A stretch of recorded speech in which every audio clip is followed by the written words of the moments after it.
Ganon. Balik na tayo sa bahay, Mami. Ayoko nga, ang gusto ko pumasok ka sa school. Ayaw. Mitigas yung ulo mo, Yusuf, ha? Ayaw ko. Papasok ako sa school. Bakit ba ayaw mo? Sige nga, bigyan mo ako ng rason bakit ayaw mo. Sige nga. Bakit ayaw mong pumasok sa school? Go. Wala ka masabi, no? Go. Ginarte ka lang talaga kasi, Yusuf.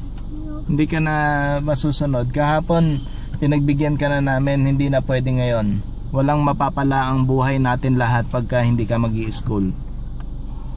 Sumasakit ang ulo ko sa'yo. Ako rin. Ako, wala nang umiiyak dyan. Ikaw na lang. Nakakahiyak ka. Sige na.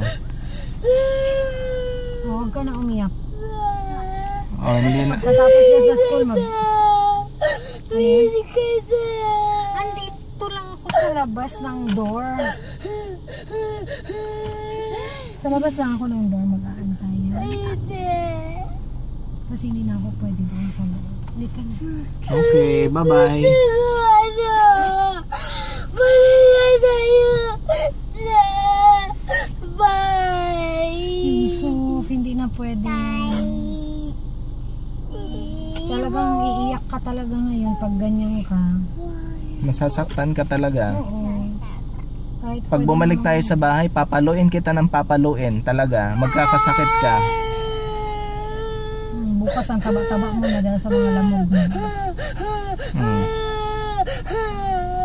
Hindi na pwede yan.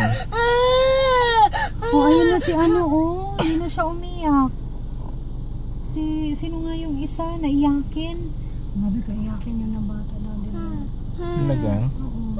Sabi niya, kahit nandun lang kami sa likod, sabi niya, ang layo mo naman, Mami.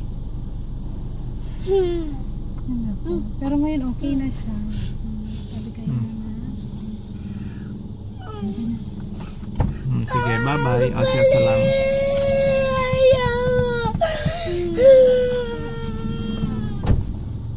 Ayaw ko na pumasok sa school. Sige, dyan na lang kita paluin sa gitna. Dyan o, sa stage. Dyan sa stage para makita nila. Dyan kita paluin sa stage para makita nila. Para makita ng mga friends at saka classmate ni Yusuf na pinapalo pa siya. Kailangan pa siyang paluin. Nakatulog na yung isang bata. Halika na.